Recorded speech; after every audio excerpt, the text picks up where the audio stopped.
السلام عليكم متابعين ترو جيمنج، انا نواف النغموش، واليوم معاكم في المقابله مع باتريك فورتي، الجيمبلاي دايركتور لديوس اكس Mankind Divided. I'm just like, Revolution or Divided? It's too confusing. Too many names. So let's just start with this.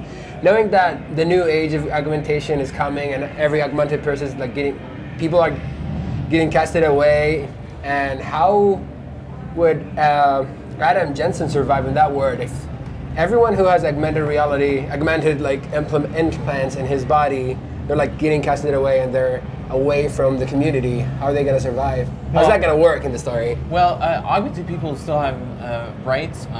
They can still operate in the world, but there's a lot of segregation that's starting to happen. Their rights are being threatened by government. So Adam can still operate in the world. It's interesting actually because he's kind of stuck in the middle. He never chose to be augmented, so he relates, he understands, you know, what the naturals are going through. Yeah. But he's not really, he's kind of cast away by the augmented people as well, because he doesn't have to live through the same kind of oppression and, you know, because he's his rank and, you know, he's an official, he has, you know, and the way that he looks, he has augmentations that nobody else has, you know, and he's like super high tech, so he's kind of stuck in the middle. He doesn't belong to either group, and it makes it really interesting for him to navigate in the operate in the world. Yeah, that's cool. Is the world bigger than Human Revolution? Is it twice as much, I'm assuming, or is it? Well, you know, without falling into the numbers game, what I can say is that definitely the Dawn engine, our new technology powering Mankind Divided, allows us to expand a little bit, you know, on some of the technical limitations that we might have had with Human Revolution. So we're not aiming to be an open world. That's not really our philosophy. There's still a, you know, a handcrafted nature to this title, the way that we develop everything and we take care of filling these worlds with life. But yeah, you can expect, you know, that we can take advantage of our technology a little bit. That's awesome. Are we still gonna be seeing awesome boss fights like we're used to in this game? And what are you guys planning for that? Well, definitely.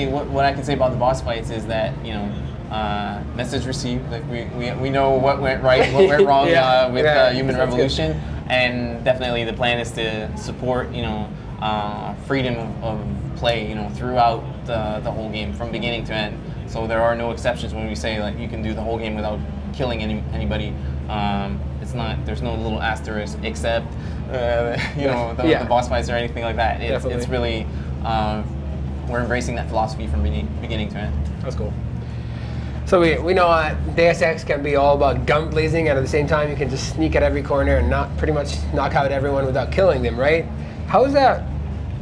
The new gadgets, how are they going to affect the gameplay, I'm assuming?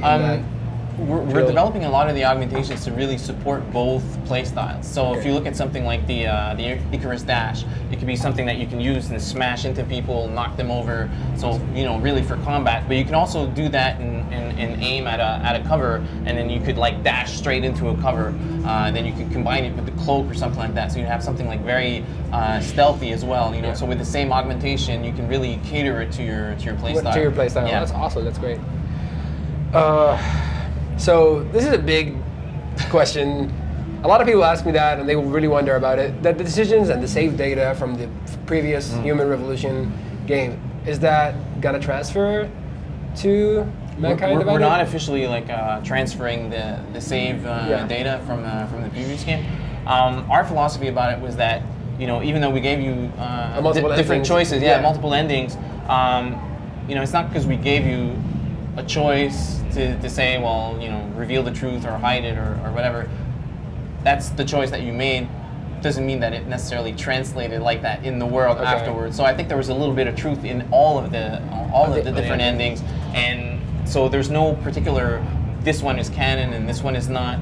A little bit of everything is what ultimately ended up happening. So some people know the truth, some people don't, some people are afraid, some people, so it's all kind of out there. And I mean, most people probably would go online and read all the endings, so it doesn't matter whatever decision they pick. So, the last question is like, you know, playing the last Deus Ex, it had so many Easter eggs and iconic like references for movies and pop culture in general, and that really made the world feel really alive for the players, or at least me from what I played. So are we going to see more of that in the new one? You know, you have a lot of the same development team, and clearly the team loves to include those kinds of details, and that's how we flesh out our worlds. So without giving anything away, I can say, you know, that's very much part of our development philosophy. So. That sounds good. Thank you so much. Thank you. Appreciate your time. Thank you very much. Thanks.